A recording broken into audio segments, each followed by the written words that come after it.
Pokemon trainers, it's time. Masters Finals, here it is. Fluttermane and Urshifu out front and center for Paul Chua. Zachary Weed is leading with that Ogerpon and the Urshifu. So the Urshifu's coming out here. They're going to be a little bit threatened from the opposite side of the field a piece because the Ogerpon does have the Wood Hammer from Zachary's side. Will outspeed as well that Urshifu. But the one thing that Paul does have in their back pocket is that Icy Wind support. You can slow that Ogerpon down this next turn and then double up into it. Maybe even commit a Terrestrialization on your own Urshifu, power up those Surging Strikes and make sure you can remove that target as soon as possible. Yeah, the Icy Wind would be a nice way to break that Focus Sash on Zachary's Urshifu as well and leave it a little bit more vulnerable. But it looks like Urshifu's not stopping here in finals. It's going to get all beautiful and bejeweled up there on the main stage, going into its Terra Stellar form. This is going to give an extra pack to the punch behind Surging Strikes and Close Combat. Ogerpon doing its best supportive role, going for the Follow Me and drawing in all the potential Sync-type attacks to keep Urshifu nice and safe. The Moonblast comes through, chips away at the Ogerpon. Urshifu breathes a sigh of relief that he didn't have to take that, and now it is free to unleash this boosted Surging Strikes. 1, 2, 3 critical hits are guaranteed to connect down into this Fluttermane, and with a third one, it looks like Zachary Weed is going to be able to take an early knockout in game 1. Yeah, really great Terrestrialization here from Zachary straight out the bat, and with that Surging Strike, the support from that Follow Me Ogerpon into that Fluttermane, taking a key part of Paul's team down. I mean, Ogerpon on Zachary's side doesn't want to take these Surging Strikes either, but it has got a lot of endurance to withstand all 3 of these attacks and just hang on. Wow, that's a huge survival there because it allows this Ogerpon to sit for another turn, utilize that Follow Me, and further protect that Urshifu that Zachary still got that Focus Sash intact, which is very beneficial, especially when you've got a Rillaboom coming onto the field. Now the terrain is set. There is the option for Zachary to say, well, maybe I get my Indeedee on the field now and overwrite that terrain, keep control and disrupt what you're trying to do as well. Take away the option of that Grassy Glide that is a threat as well as that Fake Out. And we also saw Zachary's Urshifu move first in that previous turn. That is something that you have to be cognizant of, whether that's the way it's been trained or whether we're going to see maybe an alternate version of that in the next couple of turns. Yeah, and that's the thing. I think here we've still got Paul with their Terrestrialization available. The Urshifu on Zachary's side, I'm going to keep that safe and sound, and I'm going to switch up the board position and overwrite that terrain with that Indeedee. This is what Indeedee loves to do, just get disruptive in the face of this Rillaboom. Now you can no longer have that priority, so Fake Out is off the board. Rillaboom may be sensing that was coming, so it gets off the field to bring its grassy terrain a little bit later on. Paul can use the Balance Core, however, to bring in this Ogerpon. It can now be in a position where it can provide some support in the next couple of turns, but first of all, Ivy Cudgel will come down onto the Urshifu on Paul's side. The Focus Sash is broken, but it can unleash these Surging Strikes. Finds its mark onto the Indeedee, though. Yeah, but this is going to hurt because this Rocky Helmet is going to have that residual damage each and every hit, making this Urshifu Sash broke, as well as taking unnecessary damage that Paul can't afford to take. I think critically as well, it means that Indeedee and Ogerpon both stay in the game at the end of this turn. Zachary has not lost a Pokemon. No, he's doing really well to manage the board, and especially with that Indeedee switching now. Paul being very reactive, saying, okay, well, if the Indeedee comes in, I'm switching my Rillaboom out so I can bring it in this turn, overwrite that Psychic Terrain, so to try and keep it. But the one thing that you need to really pay attention to is that Ogerpon on Zachary's side. You need to remove that as soon as possible. You do have the ability to attack into it, but you need to be aware if you're doing it with the Urshifu that it can hit you and do big damage in return. You have to start theorizing what the final Pokemon is for Zachary as well. With the Indeedee in play, you might suspect it's the Iron Crown, and that would leave the Ogerpon a little bit safer to not have to worry about a potential Intimidate from Landorus. If it does want to Terrestrialize as well, it's going to be able to get a +1 attack boost, and then it's going to be very intimidating. Yeah, and there goes the Indeedee. Wants to preserve that in case that Rillaboom comes out, and Urshifu re-entering the field here. Just seeing a Detector on the Urshifu on Paul's side, just to get around this turn, see and scout out what is going on. Well, the Ivy Cudgel is unleashed from Paul's side, and it is going to be able to get a KO on the opposing Ogerpon, and even the score, 3 Pokemon apiece for these trainers. Zachary able to bring in nice and safely the Urshifu, though, with its Focus Sash still intact. Yeah, and that's a huge thing. I think with real benefit here, especially if we have that unrevealed last Pokemon as the Iron Crown, you've got a really nice supporting option next to it that can allow some sort of alleviation on an offensive side. But you've got the Indeedee as well. That can also come in, support that Urshifu really well. It is going to be able to go for a Follow Me here and pull in any sort of threats, especially from that Ogerpon that does threaten that Urshifu right now. The problem is you could see a Rillaboom switch in for the Urshifu on Paul's side and enable that Grassy Glide on the Ogerpon, and that could do some damage to the Urshifu, although it still has that Sash intact. Yeah, the Urshifu could maybe see into that, go for the Protect, but then if the Rillaboom does come back onto the field, even if you don't get the Grassy Glide on the Ogerpon, it means that you unlock Grassy Glide and Fake Out on the Rillaboom in the next turn. But no switch is coming through. Instead, the Ogerpon just going straight away for the Ivy Cudgel, utilizing its natural speed advantage to be able to get the edge and remove the potential Psychic terrain from coming back later in this game. Close Combat is going to utilize its Terra Stella boost now to go down into the opposing Ogerpon and get a one-hit KO. This is the beauty about that Stellar Terrestrialization. You get boosts not on one move, but you get them on multiple moves, and taking full advantage of it there into a big threat of that Ogerpon, removing it from the field. And even though the close combat is dealt back in, that Focus Sash that Zachary has so carefully preserved is now being utilized. It's going to keep Urshifu in the game, and the defenses are even more weakened on Paul's Urshifu in play. Yeah, now that Urshifu on Paul's end in a real tough situation, it can't switch out to undo those close combat drops. It is pretty low health as well. And here's that last Pokemon. It is the Iron Crown. The one advantage that Paul has had is preserving that Rillaboom until the end, getting rid of that Psychic terrain. So the Expanding Force not going to be a double target attack. It's still going to be strong as you see that booster energy boosting the special attack on the Iron Crown. Yeah, Iron Crown not in the environment that it likes to be in. It wants to be able to get that additional damage from the Expanding Force, and Rillaboom now in play where it can go for that Fake Out. Yeah, and that's it, and that's exactly what we're going to see. Slow that threat down this turn and hope that you can get an Aqua Jet into the opposing Urshifu, which you do, and pick up a big key knockout. Really like this play. You know the Unseen Fist is going to be able to go through a potential detect on the opposing Urshifu anyway, so you didn't want to fake out that slot, guarantee the KO, and just stop the Iron Crown from moving at all in this turn. Yeah, and this is beautifully played from Paul, because if you look at their Rillaboom, they have one attack that's so threatening to that Iron Crown, and that is high horsepower. You combine that with your Terrestrialization on your Urshifu, and you're looking at maybe taking a quick lead in this set. Yeah, the Terrestrialization has been utilized on Zachary's side to Iron Crown. Is going to have to stay as a Steel and Psychic type, but not for Paul Chua. This Urshifu is going to be able to drop its Fighting type weakness that would be to that Expanding Force, and is just going to embody being a full-on Water Force. Yeah, and it does naturally outspeed the Iron Crown. It's going to be able to get all three attacks off. Will the Iron Crown be able to take them? You would imagine so, but you're going to have to contend with a Rillaboom here, with an Assault Vest that's going to be able to follow up with a high horsepower. Iron Crown looking like it's on its last legs, and maybe Paul edging out this first game. Even though Iron Crown is able to get the Expanding Force and get the KO, if this high horsepower is going to be able to come down and connect onto the Iron Crown, it is going to be able to get the knockout and move Paul one step closer to redeeming his title. There's the high horsepower. Paul Chua goes one game up in this final. What a way to start for Paul. He'll be pleased with that. I think he executed the game plan perfectly, was very patient at the right times, and kept that Rillaboom for the exact moment to bring in, knowing that the Indeedee had fallen. I can take control of the terrain and take control of my Terrestrialization at the later stage in the game. We saw Zachary wield that Terrestrialization so well in the early game, taking advantage of the Surging Strikes onto the Flutter Mane, and then utilizing that close combat into the other threat, the Ogerpon. But the Terrestrialization from Paul kept right till that last minute on the field in front of the Iron Crown, taking full advantage of it, getting the damage that they needed, and following up with a clean sweep from Rillaboom. For me, the Rillaboom really was the superstar. Being able to have careful terrain control was critical in this match. Not only did it then keep all of your priority in a position to be activated, but it meant that the Iron Crown in the end game that Zachary was so well preserving for a potential match on that Psychic terrain was just not in the position where it could thrive. So Rillaboom, a Pokemon that actually championed Paul into this Grand Finals, breaking through paralysis in top 8, top 4, is now the Pokemon that is going to get him one game closer to that title. One game away, that's all it is for Paul Chua. Zachary got all to do to tie this up, hopefully take it into game 3. And if you're looking at that Rillaboom as a big threat, you can look at some of the options that Zachary has on their team. The Tornadus is mainly one of those options that could give and enable some of those big, powerful threats on Zachary's side. The ability to bypass things like that Flutter Mane, and they're so threatening with the Tailwind and then the Bleak Wind Storm threat as well. Well, the adaptations are coming out here in Game 2. Zachary just going full on with the Iron Crown and Indeedee combination. This is going to be forcing Paul to react. So far in the leads, however, it's a Raging Bolt and an Incineroar. A total change of pace for Game 2.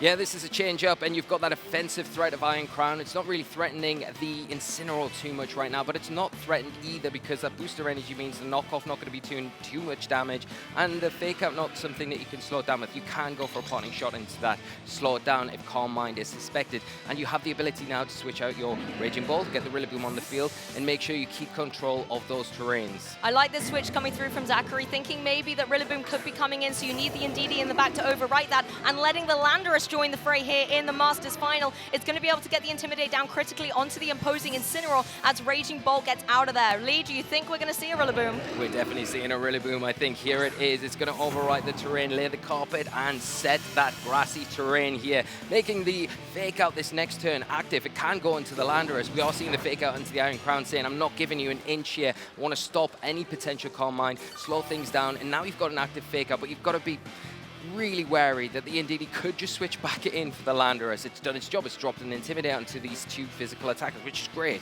But it could just switch out, get that Psychic Terrain active again, and then the Expanding Force onto the Rillaboom in particular is quite a threat. Well, Rillaboom leaves the field as quickly as it has joined. Not going to go for a Fake Out and be tricked into a potential Psychic Terrain return. Raging Bolt is like back in action as Landorus does indeed make the adaptation. It is Choice Banded, so that's going to be an extra damaging U-turn. And as you said, Lee, can now give Zachary the opportunity to bring the Psychic Terrain back into the field. But once again, Paul has been so masterful, keeping that Rillaboom in the back, and Zachary not playing that game, brings in the Urshifu as Iron Crown utilizes this window of opportunity to set up a Calm Mind. That is going to boost up his special attack and special defense. Yeah, that's a huge momentum swing there for Zachary. It helps him in a lot of ways get a bit more power onto the field, but Paul seeing that, keeping it in check with that parting shot, going to just remove that special attack boost that we've just seen. Bear in mind though, and keep in mind that it's still got that special defense boost, so it's going to be able to take attacks from things like that Raging Bolt that's active on the field now a little bit better than it would be normally.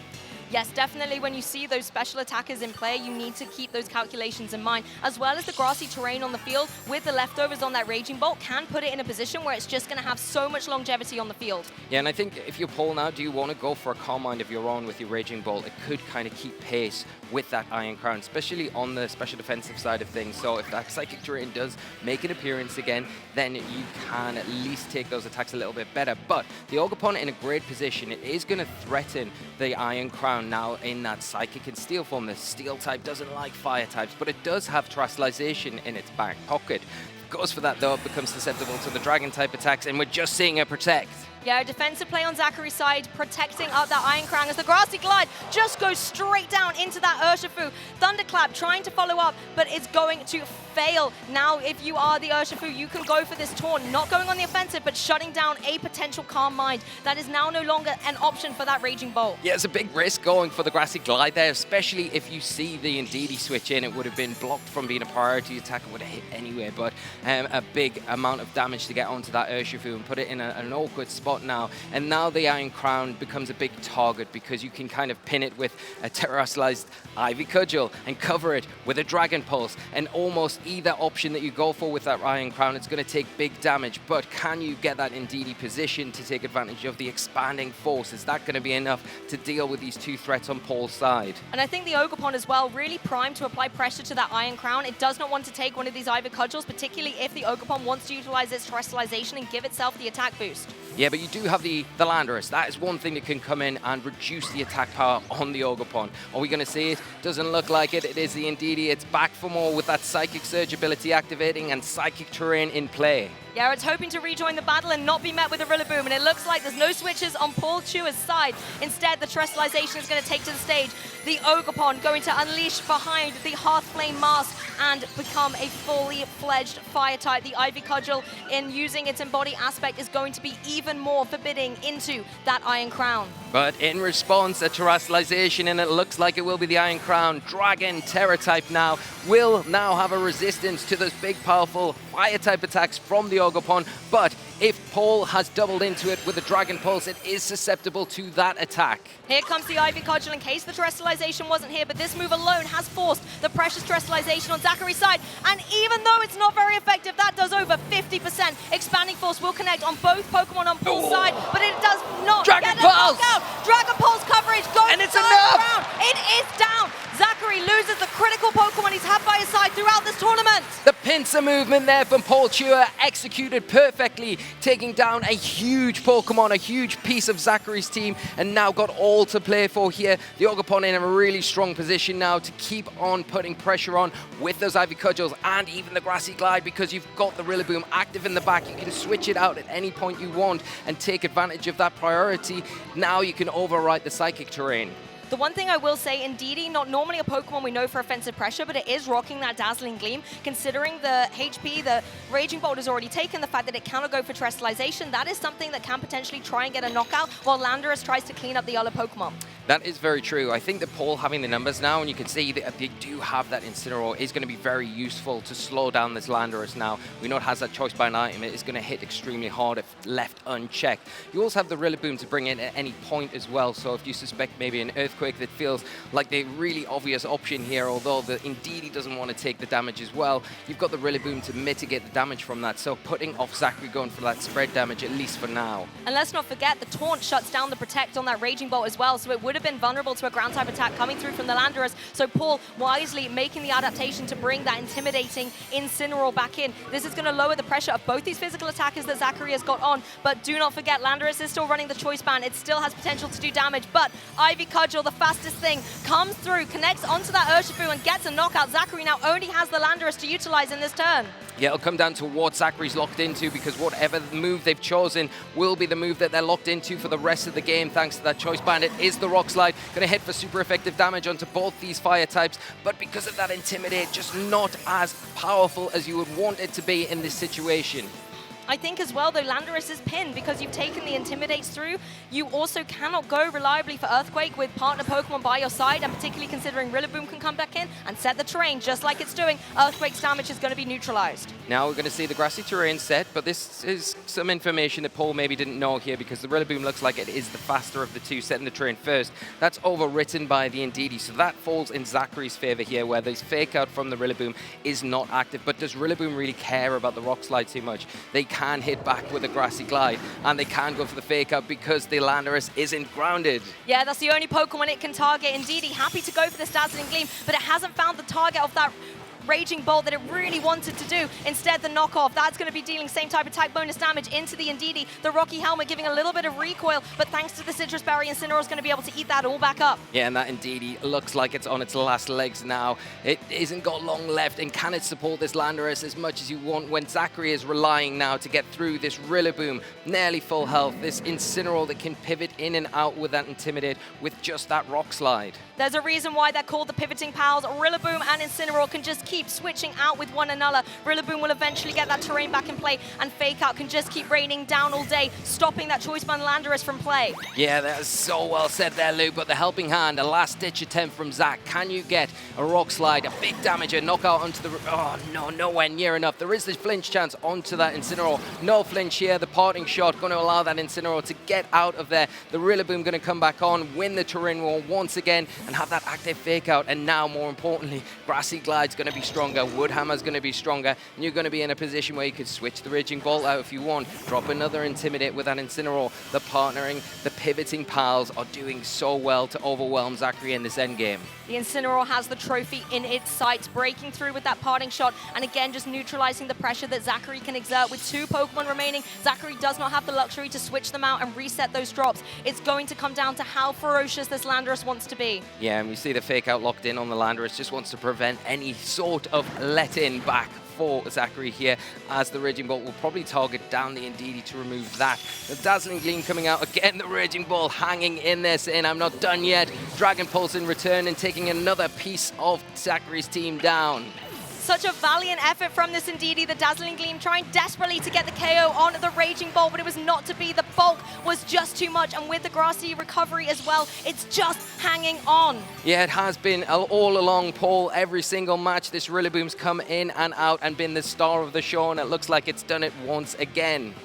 Also, you have priority back on the board with grassy terrain in play. The Rillaboom can go for that grassy glide and get the edge over that speedier Landorus, just constantly whittling away at it. The Rock Slide coming through, but it looks like its energy is dwindling. Not going to be able to find its mark on that Raging Bolt. Does a minimal amount of damage to that Rillaboom. Yeah, and I love the fact that you're going for the grassy glides just to get around the potential, anything that could go wrong. It is that flinch that could happen, and you've seen it time and time again in previous matches in the past. Paul doesn't want to allow that to happen, locking in with that grassy glide, going for that consistent, present damage. There we have it. Paul Chua is your 2026 Pokemon European International Champion.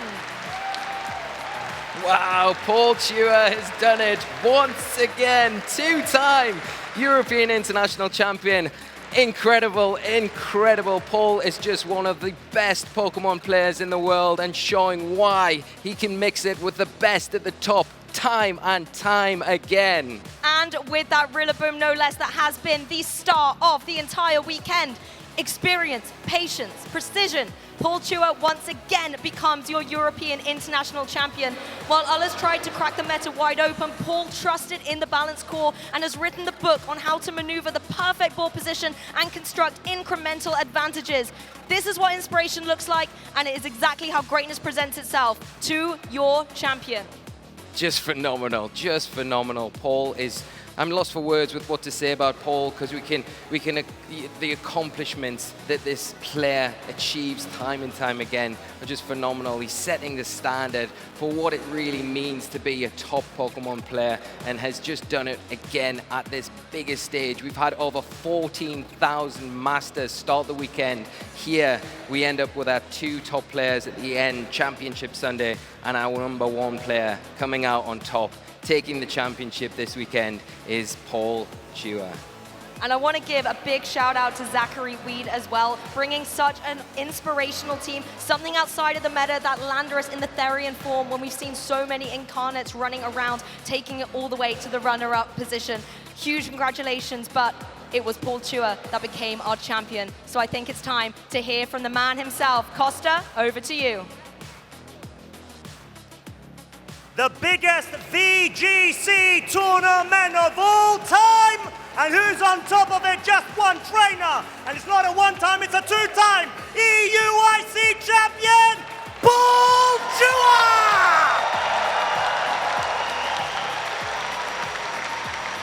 Paul, buddy, I don't know how you keep on doing it, but you've done it again. How are you feeling?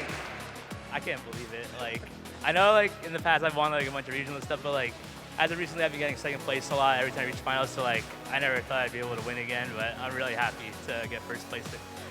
I mean, as you should be, you have got so many accolades, and you just gone ahead and proven you are the king of balance that we've seen and needed this format. So, I mean, it was a tough match, not to lie at all, but you did seem to have a very good handle in terms of how to sort out that Iron Crown and play around with the terrain. So, what kind of prep were you undergoing yesterday going into today? So yesterday, most of my prep was looking at how Zach played the other balance teams. And he did like something like Landorus, Urshifu, Iron Crown, and Didi. So that was most of my prep for the first game. Was just trying to figure out like a combination that helps against that. So that's why I went with like Fluttermane and Urshifu. I felt like Urshifu was like a nice middle ground in case he went like the Tornado switch up. Yeah. But I also felt like that wasn't really like the greatest mode. I feel like what most of the people were doing on stream was good with like the Raging Bolt like setup. I did have like a few different things. So like I had Ogerpon, for example. Some of them didn't. And also like my Raging Bolt was leftovers, so I'd be able to heal more HP than compared to them. So I think that was like another thing that I decided to plan around. Yeah, and it was a great way to go about it, especially because you brought that Fluttermane and Ogerpon that exerted so much pressure onto Zachary's side. But huge accomplishment, Paul. Honestly, I think myself and everyone in the audience, everyone at home, we're just so happy to see such an accomplished trainer. Just go ahead and absolutely smash it. So with that being said, we're going to let you go ahead, get some rest, as we are going to get things ready for the trophy award ceremony. But before that, do you have any final shout outs you would like to give to anybody in the audience or at home? Well, there's a lot of shout outs to give that I'm probably going to forget people, so I'll just keep it generic. Thanks to all my family for supporting me, and they're probably watching at home. My friends, both who are here and at home. supporting me throughout this. I wouldn't have been here without you and all your advice to help me, for finals and the rest of the event. There it is. There it is. Give it up for your EUIC 2026 Masters Division International Champion, Paul Chua.